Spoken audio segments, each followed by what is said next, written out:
Science लेकर पढ़ने को बहुत अहम माना जाता है। ज्यादातर स्टूडेंट भी साइंस को ही पसंद करते हैं। स्टूडेंट से ज्यादा उनके पेरेंट्स चाहते हैं कि उनका बच्चा साइंस से इंटर करे। और तो आइए चलिए वीडियो शुरू करते हैं।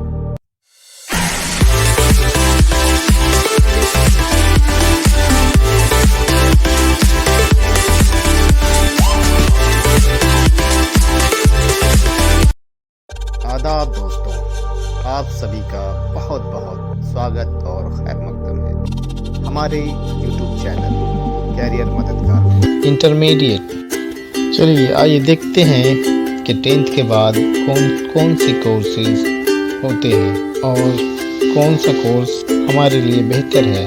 तो इंटरमीडिएट, जिसमें कि 3 स्ट्रीम होते हैं। ISC इंटरमीडिएट ऑफ साइंस जिसे कहते हैं, IA इंटरमीडिएट ऑफ आर्ट्स और ICOM इंटरमीडिएट ऑफ कॉमर्स। ये 3 स्ट्रीम होते हैं मेरी। जो आगे हायर एजुकेशन पाना चाहते हैं वो इन स्ट्रीम को चुनकर आगे की पढ़ाई कर सकते हैं।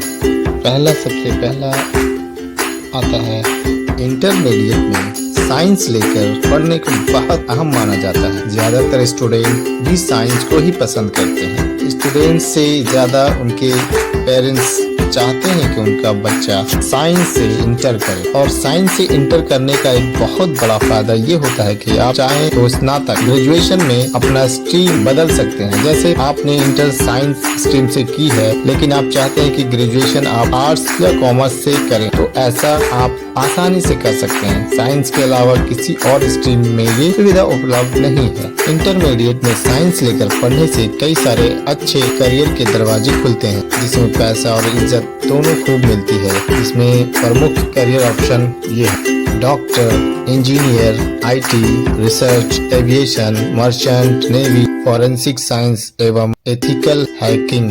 आपका सपना अगर डॉक्टर या इंजीनियर बनने का है तो आप ज्यादा ये ना सोचें कि 10वीं के बाद क्या करें, बल्कि इंटरमीडिएट में आप साइंस ले। साइंस स्ट्रीम मुख्यतः 2 भागों में बटा हुआ है। पहला है मेडिकल के लिए PCB और नॉन मेडिकल के लिए PCM। मेडिकल के लिए होगा PCB फिजिक्स, केमिस्ट्री, बायोलॉजी, और नॉन मेडिकल के लिए PCM फिजिक्स, केमिस्ट्री और मैथमेटिक्स, जिसमें फिजिक्स और केमिस्ट्री दोनों में कॉमन होते हैं। आप मेडिकल PCB फिजिक्स, केमिस्ट्री और बायोलॉजी के साथ साथ मैथमेटिक्स भी पढ़ सकते हैं। मेडिकल PCB में नॉन मेडिकल PCM दोनों के साथ अंग्रेजी अनिवार्य भाषा के तौर पर होता है। इन सब के अलावा आपको एक ऑप्शनल सब्जेक्ट भी चुनना होता है। ऑप्शनल सब्जेक्ट में हिंदी, उर्दू, कंप्यूटर साइंस आदि होते हैं। ये ऑप्शन सब्जेक्ट अलग अलग बोर्ड के अनुसार अलग अलग भी हो सकती है। साइंस के बाद सबसे ज्यादा मशहूर स्ट्रीम कॉमर्स ही है। अगर आपका व्यापार बिजनेस वाला माइंड है, आपको हिसाब किताब अकाउंटिंग करने में मजा आता है, इकोनॉमिक्स आदि पढ़ने में मजा लगता है, तो ये स्ट्रीम आपके लिए बढ़िया है, उपयुक्त है। कॉमर्स से इंटरमीडिएट करने के बाद मुख्यतः ये करियर विकल्प ऑप्शन होते हैं। पहला accountant, company secretary, MBA, financial planner, management accounting, chartered accountant, actuaries आदि।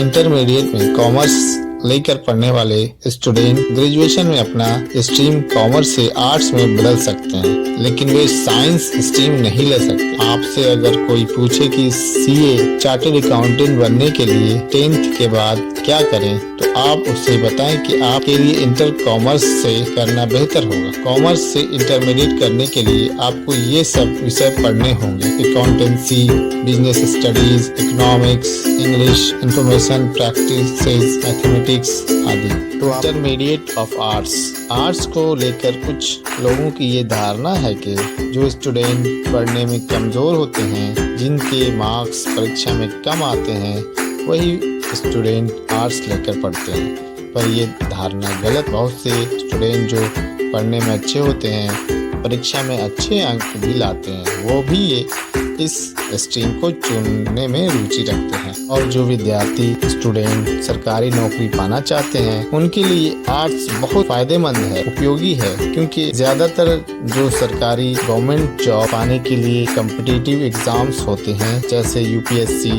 एसएससी, बीपीएससी इत्यादि, इनके पाठ्यक्रम सिलेबस में ज्यादातर आर्ट्स स्ट्रीम के ही टॉपिक होते हैं। जैसे आईएएस बनने के लिए 10th के बाद क्या करें, तो इंटर में आर्ट्स स्ट्रीम ज्यादा मददगार होगी। गवर्नमेंट जॉब पाने के अलावा भी आर्ट्स स्ट्रीम में कई सारे करियर ऑप्शन हैं, जिनमें कुछ प्रमुख हैं journalist, graphic designer, lawyer, event manager, teacher, animator इत्यादि। आर्ट्स स्ट्रीम से इंटर करने में एक दिक्कत ये आती है कि आप अगर ग्रेजुएशन में अपना स्ट्रीम बदलना चाहते हैं तो नहीं बदल पाएंगे। आर्ट्स स्ट्रीम के 11th और 12th में ये सब विषय होते हैं history, political science, sociology, economics, geography, psychology, English और लोकल लैंग्वेजेस।